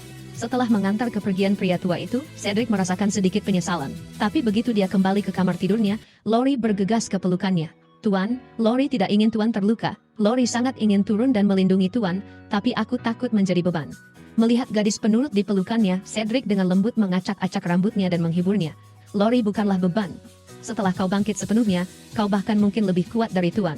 Terharu hingga menangis, Lori tiba-tiba memancarkan cahaya aneh dari tubuhnya. Detik berikutnya, dia diselimuti oleh bola cahaya. Ketika fenomena itu memudar, Lori kecil yang mungil dan menggemaskan telah berubah menjadi seorang wanita dewasa. Cedric tertegun. Setelah melihat panel status Lori, dia dengan gembira meraih tangannya. Luar biasa. Lori, kau akhirnya bangkit. Tapi kenapa pakaianmu ikut membesar bersamamu? Bukankah seharusnya robek? Omong-omong, sejak Lori kecil tumbuh dewasa, Cedric menugaskannya untuk bekerja di klinik medis. Tak lama, semua orang di kota tahu ada penyembuh berdada besar di sini. Sebagai pemain wisatawan, si gadis berkacamata segera datang untuk memeriksanya setelah mendengar berita ini. Tanpa diduga, dia bertemu langsung dengan Cedric. Gadis berkacamata itu langsung meminta tanda tangan Cedric. Cedric tersenyum dan langsung setuju, tapi detik berikutnya, buku catatannya berubah menjadi pita merah yang mengikat Cedric dengan erat. Jangan berontak. Ini adalah spora pembius yang susah payah kukumpulkan. Jawab saja pertanyaanku. Apa kau tidur dengan saintes hari itu? Kenapa dia bersikap labil sejak hari berikutnya, dan semakin lama semakin lemah? Mendengar ini, Cedric terkejut. Mungkinkah satu ciuman membuatnya mabuk kepayang? Jadi dia segera bertanya pada sistem apa yang terjadi. Sistem menunjukkan informasi tidak cukup dan meminta tuan rumah untuk menyelidiki lokasi anomali. Melihat ini, Cedric melepaskan diri dari ikatan dan menyuruh gadis berkacamata untuk segera membawanya ke sana. Gadis berkacamata itu bersemangat. Kau serius? Tentu saja. Tapi sebelum kita pergi, sebaiknya kau ingat apa yang baru saja kau lakukan. Setelah bersiap, Cedric juga memanggil Lori. Mereka bertiga menaiki burung raksasa menuju pusat kota. Tanpa diduga, begitu mereka mendarat, Cedric menerima serangkaian notifikasi sistem. Anomali terdeteksi pada anak takdir, Aiden. Abnormalitas terdeteksi pada saintes Beastkin. Tidak ada solusi yang tersedia. Memulai plot tahap 3 secara paksa, culik saintes Beastkin. Sisa umur saintes 2 jam. Tuan rumah harus segera melaksanakannya. Cedric benar-benar bingung. Ini pertama kalinya dia melihat sistem bertindak segila ini, tapi situasinya mendesak. Dia tidak punya waktu untuk disia-siakan. Dia langsung membantai semua pemain yang menghalangi jalannya dan dengan cepat menemukan saintes yang sedang sakit. Benar saja, seperti yang dikatakan gadis berkacamata, kondisi saintes sangat buruk. Cedric membungkusnya dengan selimut dan segera menaiki burung raksasa kembali ke kastil bersamanya. Lori mencoba menyembuhkan saintes dengan sihir, tapi aura jahat yang terpancar dari dalam diri saintes menolaknya. Lori tidak menyangka hasil ini. Sepertinya kekuatannya tidak cukup. Sekarang satu-satunya cara adalah masuk ke dalam mimpinya dan menyelamatkannya. Dan cara tercepat untuk memasuki alam mimpi adalah dengan mereka berdua terhubung secara fisik dan menyatukan tubuh mereka. Melihat sang saintes terbaring di tempat tidur terus menggeliat, Cedric tersipu. Sepertinya dia harus berkorban. Sementara itu, di dalam mimpi buruk, saintes dikelilingi oleh sekelompok sosok aneh. Saat semangatnya hancur, dia merasa seperti jatuh ke lautan. Tangan-tangan gelap yang tak terhitung terus menariknya. Pada saat kritis ini, sepasang tangan yang kuat tiba-tiba menangkapnya. Melihat lebih dekat Cedric yang menunggangi burung raksasanya ke dalam mimpi, ini mengejutkan saintes. "Kau bajingan, apa yang kau lakukan di sini?" Cedric menyeringai nakal. Dia menampar pantatnya yang lembut dengan keras. "Aku di sini untuk berbuat sesukaku padamu, tentu saja." Saintes gemetar karena marah dan langsung melompat dari burung raksasa, tapi tak disangka pergelangan kakinya terkilir saat mendarat. Cedric dengan riang menariknya ke dalam pelukannya. "Ini adalah mimpi. Bagaimana kau bisa merasakan sakit?" Saintes mendorong Cedric dengan panik. "Lalu kenapa kau bajingan mesum ada di mimpiku? Untuk menyelamatkanmu, tentu saja." Saintes bingung. "Tapi kenapa kau mau menyelamatkanku? Tidak ada alasan khusus. Aku takut jika kau mati, orang-orang akan mengatakan kau mati karena mabuk cinta, merindukanku. Aku tidak mau disalahkan." Ejekan Cedric membuat saintes marah. Tapi sebelum dia bisa memukulnya, Cedric meraih tangannya dan berlari. "Tidak ada waktu untuk menjelaskan. Jika kita tidak cepat, kau mungkin benar-benar mati."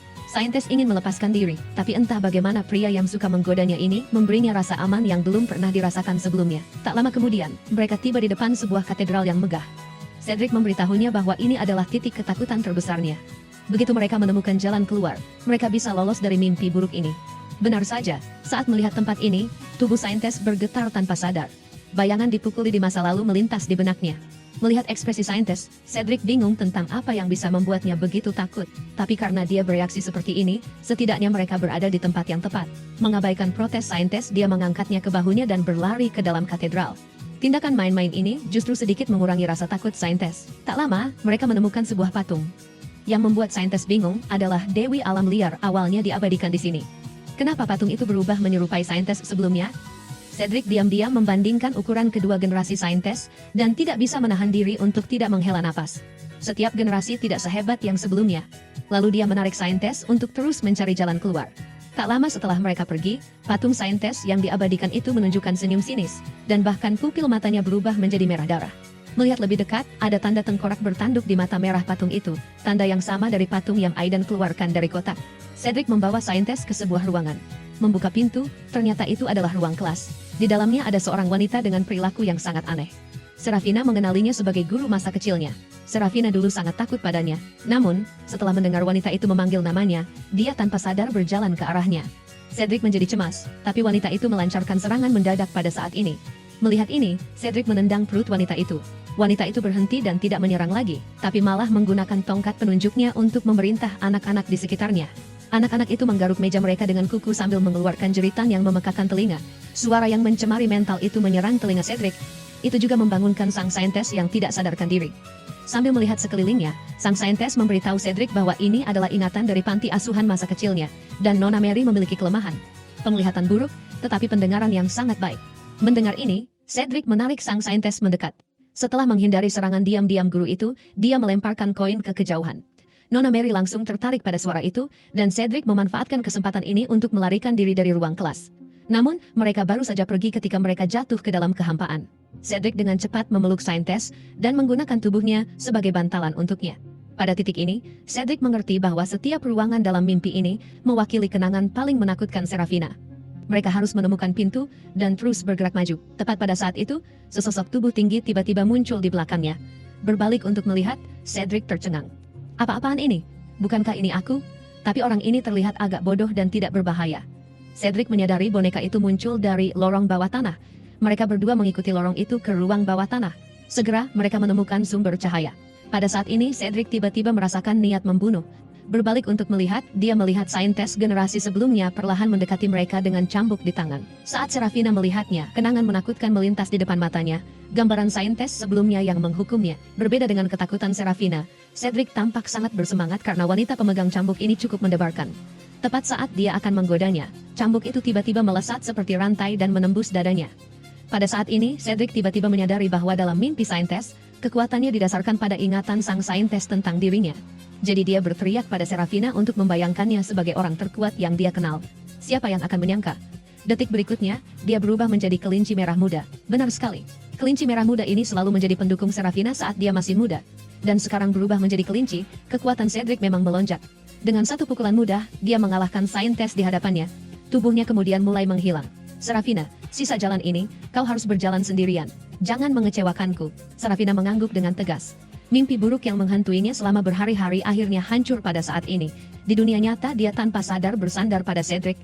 Sementara itu Aidan yang setengah iblis berlutut kesakitan di hadapan seorang pria. Pria itu dengan dingin berbicara dengan suara serak. Kau mengecewakanku Aidan.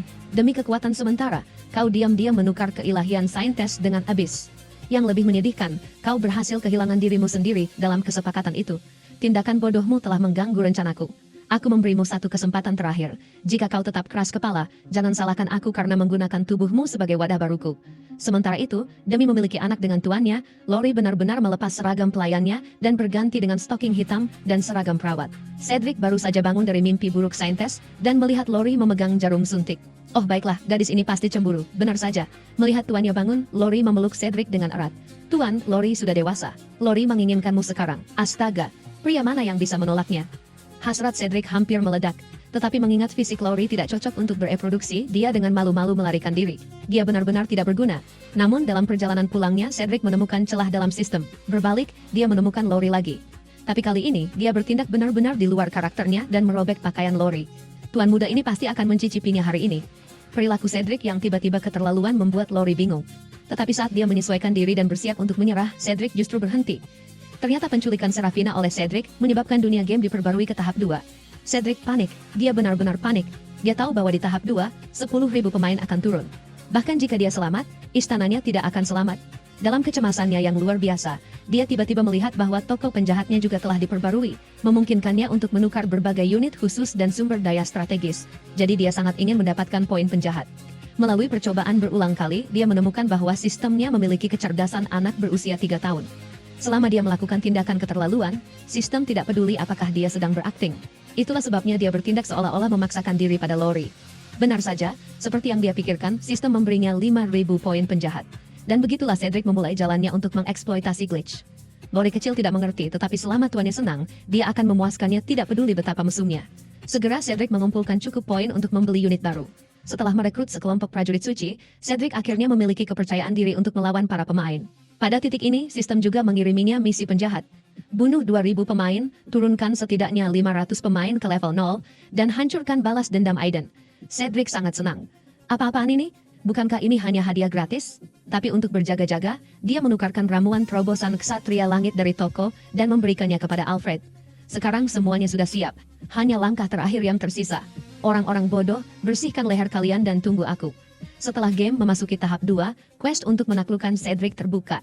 Hanya dengan menerima questnya saja sudah memberikan pengalaman gratis, dan menyelesaikan penaklukan menawarkan 8 hadiah berbeda. Selain itu, karena jumlah pemain melebihi 5.000 dalam pertempuran ini, semua atribut menerima bonus dan bahkan penalti pengalaman kematian dikurangi setengahnya. Ini menghilangkan semua kekhawatiran pemain. Bahkan dengan Cedric yang berusaha sekuat tenaga, para pemain masih terus-menerus menyerbu ke arah dinding kastil. Melihat orang-orang bodoh ini seperti umpan meriam, Cedric merasa ini tidak bisa terus berlanjut, jadi dia mengalihkan perhatiannya ke kristal kebangkitan pemain. Pada saat ini dia juga memperhatikan Aidan bersinar dengan cahaya keemasan. Cedric tahu dia pasti telah meningkatkan kekuatannya. Namun, jaraknya terlalu jauh untuk ditangkap oleh panel statusnya. Dia menyuruh Alfred mencegat Aidan, memerintahkan Minotaur untuk mempertahankan kastil, sementara dia memimpin kepala Hellfire dan prajurit suci untuk mencuri kristal. Segera, jeritan para pemain bergema di seluruh medan perang. Saat ini pelayan Alfred bertarung dengan Aidan. Yang mengejutkan Aidan adalah hanya dalam beberapa hari, Alfred berhasil menembus menjadi Sky Knight. Ini menyulitkannya. Performa menyedihkan seperti itu membuat dalangnya pun tak tahan melihatnya. Jadi dia langsung turun tangan, melanggar aturan untuk memberinya cheat. Cedric, yang sedang membantai pemain, tiba-tiba terjerat oleh aliran data merah yang aneh. Cedric hanya merasakan tekanan yang luar biasa pada tubuhnya. Detik berikutnya, semua pemain, termasuk dirinya, menerima notifikasi. Karena celah level yang berlebihan, koreksi data dimulai. Serangan pemain pada penguasa Eagles Domain sekarang secara paksa, diubah menjadi true damage. Cedric tertegun. Saat ini, seorang penyihir menembakkan bola api ke arahnya. Biasanya, di level 15, dia tidak mungkin bisa menembus pertempuran atau pertahanan Cedric, tapi sekarang Cedric langsung terpental oleh bola api itu. Ini sangat meningkatkan kepercayaan diri para pemain. Mereka semua menyerbu maju dengan membabi buta. Meskipun Cedric menebas mereka seperti anak domba, jumlah pemain yang sangat banyak membuatnya kewalahan. Begitu bar kesehatannya turun ke tingkat kritis, melihat orang-orang bodoh yang haus darah ini, Cedric berteriak agar api neraka segera menghancurkan kristal-kristal itu.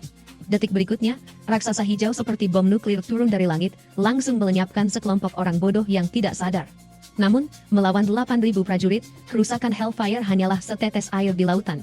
Dalam sekejap, para pemain menyerang Cedric lagi. Cedric sedikit panik. Sialan, apakah hari ini benar-benar akhir dari segalanya? Di saat kritis ini, energi penyembuhan hijau tiba-tiba turun dari langit, langsung memulihkan kesehatan Cedric hingga penuh. Menoleh untuk melihat, ternyata si kecil Laurie yang bergegas membantunya. Hei, kode cheatku telah tiba. Mari kita lihat bagaimana kalian bisa selamat hari ini. Hanya dengan sekali penyembuhan, dia mengisi bar kesehatannya hingga penuh. Kemampuan penyembuhan Laurie benar-benar tak tertandingi di antara semua penyembuh. Para pemain terdiam. Apa-apaan ini? Bagaimana cara mereka memainkannya? Yang lebih membuat putus asa adalah, Hellfire telah menghancurkan 2 dari 3 kristal kebangkitan, dan yang terakhir sengaja ditinggalkan oleh Cedric untuk menjaga titik spawn mereka. Penjahat tercela seperti itu benar-benar menghancurkan moral para pemain. Sementara itu, seorang wanita montok tiba-tiba muncul di dinding kastil. Wanita bercadar itu mengamati Cedric dari kejauhan dengan penuh minat, lalu dia tersenyum pada pria di sampingnya. Sekarang, giliranmu. Ingat, Paus mengirim kita untuk memastikan kematiannya. Misi ini tidak boleh gagal. Di sisi lain, Cedric memamerkan kemesraannya sambil membantai para pemain di medan perang. Saat itu, pembunuh berpakaian hitam tiba-tiba menyerang. Laurie yang bermata tajam langsung melihatnya. Untuk mencegah tuannya terluka, Laurie benar-benar menahan belati si pembunuh dengan tubuhnya. Untungnya, dia mengaktifkan perisai roh sucinya terlebih dahulu, mencegah kerusakan kritis. Tapi tindakan ini benar-benar membuat Cedric marah besar. Dia mengaum dengan marah.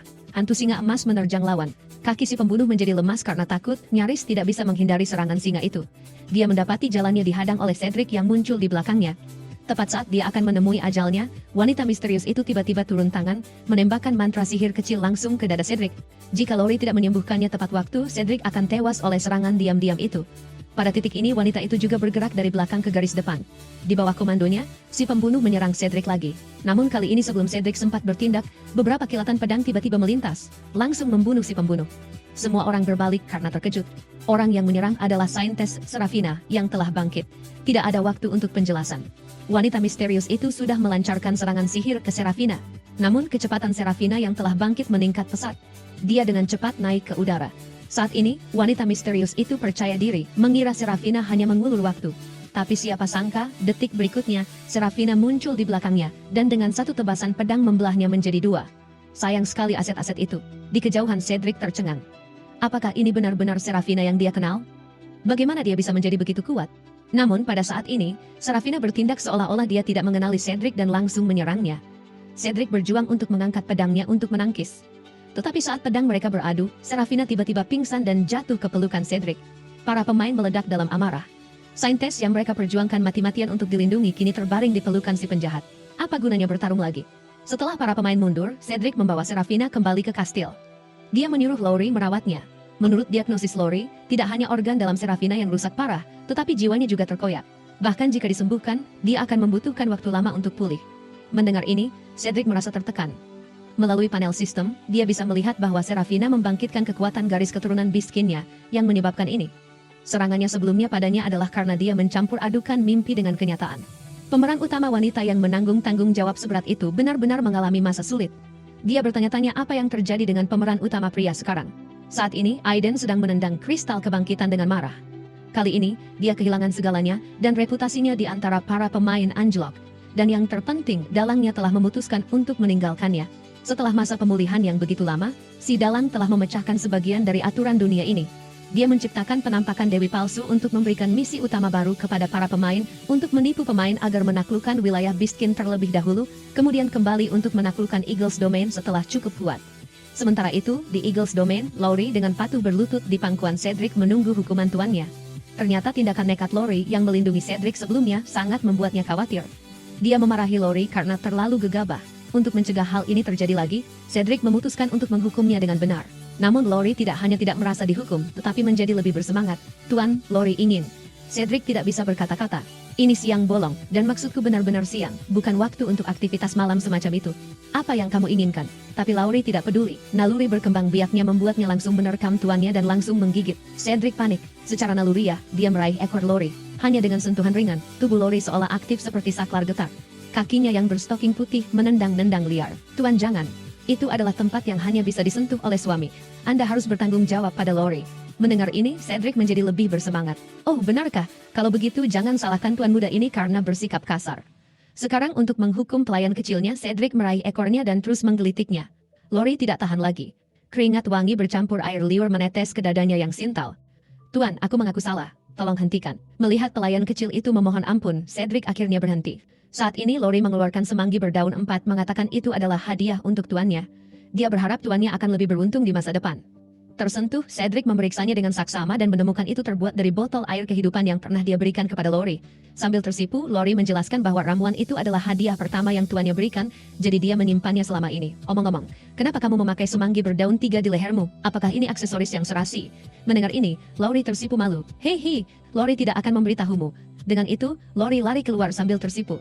Cedric tidak terlalu memikirkannya dan malah membuka panel sistem untuk mengklaim hadiah misi penjahatnya. Kali ini hadiahnya adalah item peralatan tingkat heroik pakaian suci Vina. Meskipun terbatas untuk pengguna wanita, item ini bisa mengubah pemakainya menjadi bentuk apapun yang diinginkan oleh pemiliknya. Pikiran Cedric langsung dibanjiri oleh segala macam gadis Beastkin, seragam sekolah, pakaian yoga, rok pensil. Dia harus membuat Lori mencoba semuanya. Sedangkan untuk Serafina, dia bisa saja tidak mengenakan apapun di dalamnya. Memikirkan hal ini, Cedric hampir tidak bisa menahan diri.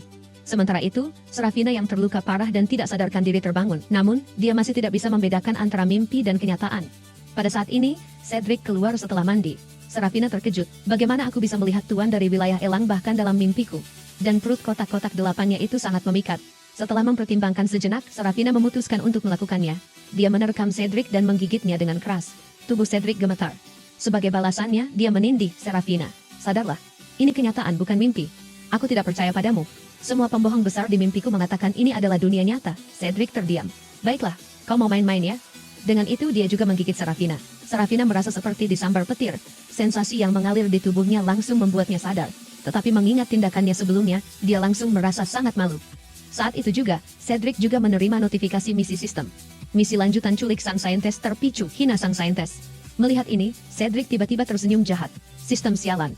Kau benar-benar mengerti aku. Dengan itu dia meremas bagian lembutnya dengan kuat. Tubuh lembut Serafina gemetar, dan dia secara refleks menampar wajah Cedric dengan keras. Tepat pada saat itu tiba-tiba terdengar ketukan dari luar. Tuan, apakah Anda ada di kamar? Lori masuk. Tepat saat Cedric akan bermesraan dengan Serafina, Lori membuka pintu dan masuk. Cedric terkejut, tetapi saat berbalik, dia mendapati Serafina telah menghilang. Namun, hidung tajam Lori hanya perlu mengendus sedikit untuk menebak Serafina baru saja ada di sini. Cedric dengan cepat berbohong mengatakan Serafina tidak bisa membedakan kenyataan dari mimpi, jadi dia membantunya. Tanpa sepengetahuannya, Serafina bersembunyi di luar jendela seperti kekasih yang bersalah, kedinginan diterpa angin tanpa ada jalan keluar. Sementara itu, di dalam kamar, Lori mulai bertingkah. Tuan, pakaian suci Venus yang Anda berikan terasa sangat nyaman. Rasanya seperti aku tidak mengenakan apa-apa. Tidak percaya? Lihat. Dengan itu, dia berubah dan pakaian pelayannya menjadi sweater hitam. Lori menunggingkan pantatnya saat bersandar di meja. Tuan, sweater ini punggungnya terbuka. Apakah Lori terlihat cantik seperti ini? Ini membuat mata Cedric terbelalak. Dia cepat-cepat menyuruh Lori untuk berdiri dengan benar. Lori menjulurkan lidahnya dengan senyum nakal. Tuan, suatu hari nanti Lori akan berlekuk seperti Nyonya Chris, jadi Anda harus menungguku. Menekan pikiran jahatnya, Cedric dengan cepat membujuk Lori untuk tidur. Setelah menyelesaikan semua ini, Cedric yang kepanasan berencana membuka jendela untuk mencari udara dingin, untuk menjernihkan kepalanya. Siapa sangka begitu dia melihat keluar, dia melihat Serafina hampir membeku seperti bongkahan es. Apa-apaan ini? Kau tidak berada di luar sini sepanjang malam kan? Pada saat ini, Serafina tidak bisa memedulikan hal lain. Dia melemparkan dirinya ke dalam pelukan Cedric, merasakan kehangatan tubuhnya. Mata Serafina menjadi agak kabur. Tepat pada saat itu, Godric sekali lagi mengganggu momen Cedric. Cedric hampir meledak karena marah. Kenapa selalu kamu setiap kali aku terangsang? Ternyata Godric terburu-buru karena seorang utusan rahasia telah tiba dari ibu kota kerajaan. Setelah menerimanya, utusan bernama Alan melaporkan bahwa raja sedang sekarat dan Paus berencana untuk merebut kerajaan. Ibu kota kerajaan sudah dikepung oleh pasukan gereja suci. Dan hanya dalam waktu 1 minggu, entah bagaimana mereka telah membunuh beberapa ksatria langit dari legiun kerajaan. Pasukan raja sekarang diambang kehancuran. Lebih penting lagi, saudara tiri Tuan Cedric Hitley telah berpihak pada gereja suci. Dia sekarang berencana untuk menyerang wilayah Elang untuk membunuh Cedric dan menghilangkan masalah di masa depan. Mendengar ini, Cedric terdiam berpikir. Mengapa begitu banyak orang menginginkan wilayah Elang yang terkutuk ini? Mungkinkah karena para Biskin di sini? Pada saat ini, Alan mengeluarkan sebuah surat dan menyerahkannya kepada Cedric, mengatakan ini adalah semua intelijen yang mereka kumpulkan di ibu kota kerajaan, dan semuanya terkait dengan Biskin. Mendengar ini, Serafina menjadi gelisah. Cedric perlahan membuka surat itu. Di atasnya tertulis dengan jelas kata-kata proyek surga. Ternyata proyek surga yang dilihat Cedric adalah rencana jahat gereja suci untuk menangkap para gadis. Mereka melemparkan gadis-gadis muda ke pria-pria brutal untuk dilecehkan, menggunakan ini untuk menciptakan kesatria Templar yang mereka inginkan. Tetapi karena tingkat konversi yang rendah, mereka sekarang meningkatkan metode mereka. Saat itu, Cedric tiba-tiba menerima misi sistem. Tuan rumah telah mengaktifkan misi tahap 4 tangkap budak Biskin dan laksanakan fakta perbudakan Biskin. Ting. Santa Serafina terdeteksi hidup. Misi diperbarui. Tuan rumah hanya perlu menyelesaikan penangkapan budak Biskin. Ini adalah plot yang mematikan. Tuan rumah harap bersiap. Cedric tidak menyangka misi sistem akan berubah karena sang Santa. Namun, tidak harus melaksanakan fakta perbudakan Biskin, sebenarnya adalah hal yang baik. Tetapi pada saat genting ini, sistem sialan itu menyuruhnya menangkap wanita Biskin, bukankah itu akan membuatnya menjadi penjahat besar bagi kaum Biskin? Awalnya, dia berencana agar sang Santa memenangkan hati kaum Biskin untuk menjadi bagian dari pasukannya. Sekarang sepertinya rencana ini telah gagal total. Saat itu Serafina tiba-tiba berlutut. Tuan, tolong selamatkan para Biskin. Jika Anda bisa menyelamatkan mereka, aku akan melakukan apapun untukmu. Mendengar ini, minat Cedric terusik. Benarkah? Apapun, merasakan jari-jarinya menjelajahi tubuhnya, wajah cantik Serafina memerah padam sejenak karena bingung. Itu hanya menawarkan diriku sendiri, benar kan? Demi rakyat Biskinku, aku akan melakukannya. Sementara itu suku Busia juga telah menemukan sang protagonis, Aiden. Aiden sekarang sangat menentang iblis-iblis ini. Lagi pula terakhir kali dia dikerjai habis-habisan oleh iblis jurang. Suku Bus itu membusungkan dadanya yang lembut dan berisi, kaki berstoking hitamnya saling bersilangan. Aiden, jangan marah. Kami sangat tulus mengenai kesepakatan ini. Kenapa tidak dilihat dulu? Sia tersenyum menggoda. Dia dengan ringan melambaikan tangannya di atas meja saat cahaya sihir merah tua berkedip. Sebuah pedang panjang yang berkilauan dengan cahaya iblis muncul di atas meja. Jika kamu setuju untuk bekerja sama dengan kami, pedang ini milikmu. Dan Sia memutar tubuhnya yang sintal dengan malu-malu. Bahkan jika kamu menginginkan Sia, aku akan setuju. Aiden melirik pedang panjang itu dan merapalkan mantra identifikasi. Battle Queen, pedang iblis Grandmaster. Diresapi dengan energi iblis, pedang ini mendapatkan ketajaman luar biasa, memungkinkannya membelah aura pertempuran dan penghalang magis. Pedang ini memberikan efek penekan yang kuat pada berkah, berbasis cahaya. Catatan, sejak saat Battle Queen terikat pada penggunanya, ia harus mengonsumsi 1 jiwa murni setiap 7 hari. Jika tidak, ia akan mencabik-cabik jiwa penggunanya sebagai makanan. Aiden tertarik setelah memindai statistik pedang iblis itu. Tanpa ada upaya terobosan yang tersisa, dan hanya set perlengkapan bodoh tingkat master atas namanya, dia tidak memiliki senjata yang cocok dengan kaliber sejatinya. Pedang ini adalah temuan yang bagus, dan kekurangannya bisa diatasi. Adapun jiwa, dia bisa memanennya dari beberapa binatang acak, pedang yang bagus. Jadi, berapa hargamu? Melihat minat Aiden, Sia menunjukkan pesonanya, menggoyangkan pinggangnya yang ramping. Dia meluncur ke pangkuannya dan menatap matanya dengan senyum menggoda. Sederhana saja, desahnya. Kami ingin kamu secara teratur mengirimkan Biskin ke susunan teleportasi jurang. Kami punya kegunaan untuk mereka. Tanpa ragu Aiden meletakkan tangannya dengan bebas di pinggang Sia, dan bertanya dengan rasa ingin tahu, untuk apa kalian membutuhkan begitu banyak Biskin? Karena kamu ingin tahu, akan kuberitahu. Kami telah menemukan bahwa Biskin membawa kekuatan ilahi di dalam diri mereka. Menangkap mereka hanyalah masalah ekstraksi. Baik, aku setuju, tapi syaratnya tidak cukup. Tambahkan sepasang jenderal iblis bertanduk. Aku butuh lebih banyak kekuatan untuk menyerang suku-suku Biskin. Siapa yang bisa membayangkan? Santa Biskin yang murni dan mulia, direduksi menjadi tidak lebih dari pelayan pribadi pria ini? Semuanya dimulai ketika Cedric membuat kesepakatan dengan sang Santa. Dia akan membantu menyelamatkan para Biskin, tetapi hanya jika dia menjadi pelayannya dan dia harus mengikuti setiap perintahnya tanpa pertanyaan. Apa yang tidak pernah dia duga adalah bahwa perintah pertama Cedric adalah untuk menangkap Biskin. Dia tahu Cedric melakukan ini agar para Biskin tidak jatuh ke dalam proyek surga gereja suci, tetapi melihat bangsanya sendiri diseret oleh para prajurit. Hatinya tetap terasa sakit. Setelah meninggalkan kota Dawn dalam perawatan Serafina, Cedric menuju ke kota Greystone bersama Lori, wilayah putra mahkota sendiri. Dengan meninggalnya Raja, Cedric, sebagai seorang bangsawan, telah diundang untuk menghadiri dewan tentang apa yang akan terjadi selanjutnya. Saat mereka tiba di kota Stone, Cedric terkesan dengan kemegahan kota metropolitan sejati. Penyihir ada di mana-mana, dan bahkan para bangsawan memainkan permainan yang jauh lebih liar darinya. Biskin dituntun dengan tali seperti hewan peliharaan, berjalan-jalan di jalanan seolah-olah itu hal yang normal. Tak lama kemudian, Cedric berhadapan langsung dengan orang di balik semua ini. Putra mahkota Belfryn memimpin di ujung meja di aula khidmat Kastil Greystone, mengamati para bangsawan yang berkumpul sebelum meminta pengulusnya mengumumkan keadaan kerajaan. Raja telah wafat dan Kekaisaran Korlon tidak lagi memiliki satupun master peringkat legendaris.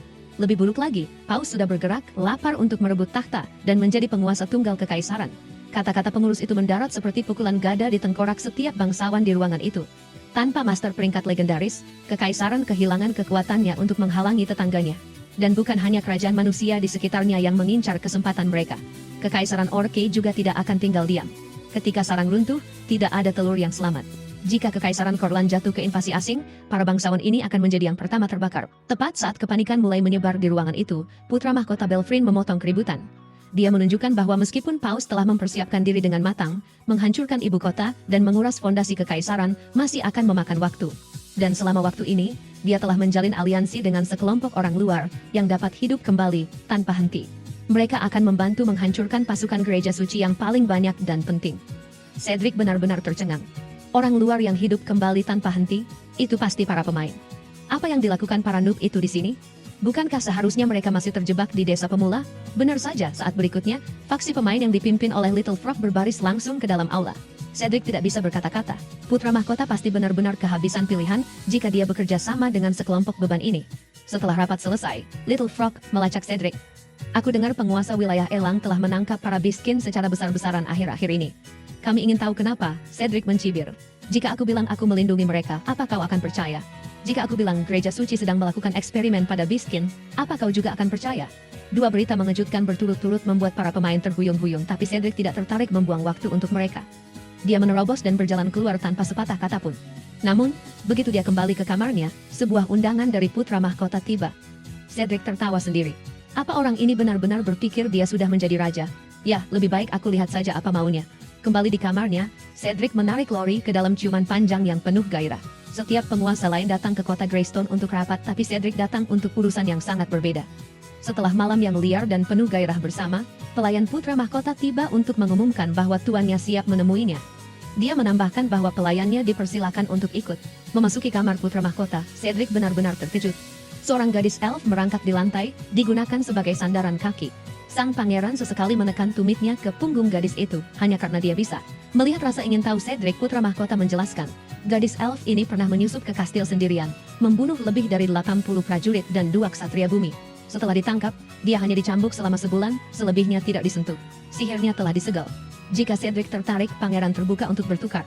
Selain itu, dia akan mengabulkan satu permintaan tambahan, wilayah, senjata, pasukan, apapun boleh. Cedric menelan amarahnya dan berhasil tersenyum tenang. Maafkan saya, Yang Mulia. Kita semua punya selera masing-masing, tapi saya sangat menghargai pelayan saya. Tanpa dia, saya akan sangat kebingungan. Putra mahkota mengangkat alisnya meskipun dia dengan cepat menyembunyikannya. Jadi penguasa wilayah Elang punya selera seperti itu. Tidak masalah, budak elf itu tetap boleh kau ambil. Cedric hendak menolak dengan sopan. Sepenuhnya. Dia tidak tahu apa yang sebenarnya direncanakan pangeran, tapi Lori menatap gadis elf yang gemetar itu dengan kesedihan yang mendalam dan sunyi di matanya. Sesuatu bergejolak jauh di dalam darah Lori, duka yang dahsyat dan tak bisa dijelaskan. Putra mahkota sepertinya bisa membaca Lori seperti buku dan tersenyum hangat, bertanya pada Cedric apakah mungkin dia harus mempertimbangkan melakukan sesuatu untuk pelayan kecilnya yang tersayang. Jelas terlihat bahwa pelayan Cedric sangat menginginkan elf ini. Cedric melirik Lori, yang masih tenggelam dalam kesedihannya, lalu pada gadis elf yang malang itu, dan menghela napas pelan. Kalau begitu dengan senang hati saya akan menerima hadiah murah hati Anda, Yang Mulia. Sementara itu, beberapa biskin, yang tidak mengerti mengapa Cedric mengumpulkan mereka, mulai melarikan diri ke kota Duskwinter di mana gereja suci berkuasa. Tempat itu dikenal sebagai surga bagi para biskin, dan merupakan salah satu benteng utama gereja suci untuk proyek surga. Tetapi setiap biskin yang masuk dibutakan oleh ilusi kehidupan yang sempurna, tidak menyadari bahwa skema yang jauh lebih gelap diam-diam mendekat. Cedric mengikat gadis elf itu ke tunggangan burung raksasanya, dan berencana pulang bersama Lori terlebih dahulu. Tapi baru setengah perjalanan, sebuah notifikasi misi muncul. Bunuh Eve, hancurkan surga biskin, tinggalkan setidaknya 100 pemain dengan trauma psikologis yang mendalam. Kota Duskwinter telah mengaktifkan proyek surga. Seorang wanita bernama Eve telah mengumpulkan para biskin di alun-alun kota, bersiap untuk memulai ritual pengorbanan massal. Para pemain yang menyadari apa yang terjadi bergegas menyebarkan berita, tapi sudah terlambat. Tepat saat semua orang tenggelam dalam keputusasaan, seekor burung raksasa melesat di langit. Cedric mendarat dengan pedang lebih dulu, membuat penampilan yang sangat mengesankan. Dalam sekejap mata, dia menerobos para prajurit yang memburu para biskin. Para pemain bergegas maju untuk berterima kasih kepada penguasa wilayah Elang atas kepahlawanannya, tetapi Cedric menyeringai seperti penjahat. Dia menghunuskan pedangnya lurus menembus dada seorang pemain. Ayolah. Aku datang ke sini dengan sebuah misi. Kalian tidak bisa pergi dengan trauma tanpa merasakan sedikit kebaikan dulu, kan? Pada saat yang sama, Eve menerima kabar bahwa perimeter luar sedang diserang. Dia segera memerintahkan anak buahnya untuk membangunkan Ratu Es dan mengirim panggilan bantuan kepada Paus. Di sisi lain kota, para pemain menyerbu maju dengan penuh percaya diri. Ketika seorang wanita yang sangat cantik melangkah ke jalan mereka, penampilannya yang lembut dan memesona membuat para pemula benar-benar lengah dalam hitungan detik. Ketika dia mencondongkan tubuh untuk mencium, si pemula sudah sangat terbuai, dia bahkan membalas ciumannya. Tapi di detik berikutnya, wanita itu tertawa terbahak-bahak. Manusia bodoh. Terima kasih atas energimu. Sekarang rasakan amarah beku yang membara di dalam diriku. Benar sekali. Ini tidak lain adalah sang Ratu Es kelas iblis itu sendiri. Saat angin yang menusuk tulang melolong, para pemain membeku menjadi patung es padat. Pada saat kritis ini, Cedric melepaskan diri dari kekangannya dan menyerang langsung ke arah Ratu Es dengan pedang terhunus. Ratu Es menangkis beberapa serangan sebelum terlempar ke tanah. Menyadari dia kalah tanding, dia mengubah taktik dan mencoba teknik rayuannya. Cedric hanya tertawa dan menghunuskan pedangnya lurus menembusnya tanpa ragu sedikit pun. Maaf, sayang. Kau sedikit terlalu dingin untuk seleraku. Aku lebih suka kehangatan. Setelah Ratu Es tumbang, Cedric melacak bos terakhir. Kekuatan Eve jauh melebihi kekuatan Ratu Es. Penguasaan apinya dengan mudah menangkis setiap serangannya. Tetapi kesalahan terburuk yang pernah dibuat Eve adalah membangunkan Ratu Es. Ketika Cedric menebas Ratu Es, dia mengambil jantung beku dari tubuhnya, dan benda inilah yang menjadi penangkal sempurna untuk afinitas api Eve. Eve panik. Dia mengaktifkan gulungan teleportasi sihir tanpa ragu-ragu. Aku akan mengingatmu, penguasa wilayah Elam. Bersihkan lehermu dan tunggu barisan besi tuanku. Dengan itu, dia menghilang dari pandangan Cedric dalam sekejap. Gereja itu runtuh dengan satu ayunan pedang Cedric, tetapi semuanya masih jauh dari selesai. Jangan lupa masih ada kerumunan pemain yang benar-benar bingung di luar menunggu Cedric memberikan pukulan psikologis mereka untuk menyelesaikan misi sistem penjahatnya. Cedric memburu setiap pemain di kota Dosquinter dan membuat mereka semua kembali ke level NO. Dan selagi melakukannya, dia pergi dengan semua tunggangan dan perlengkapan mereka. Kembali di wilayah Elang, Cedric menemukan bahwa gelombang Biskin telah membanjiri kota saat dia pergi. Serafina mendekat dengan ekspresi khawatir di wajahnya. Dia memberitahu Cedric bahwa meskipun dia telah berusaha sekuat tenaga untuk menjelaskan skema gereja suci, sangat sedikit Biskin yang benar-benar mempercayainya. Tepat pada saat itu, sebuah percikan muncul dari kolam di belakang Cedric. Dia berbalik dan menemukan sekelompok putri duyung. Mata Cedric berbinar penuh semangat. Dia benar-benar terkesan. Dia tidak pernah menyangka Serafina akan begitu perhatian, sampai-sampai mengatur sesuatu yang eksotis ini.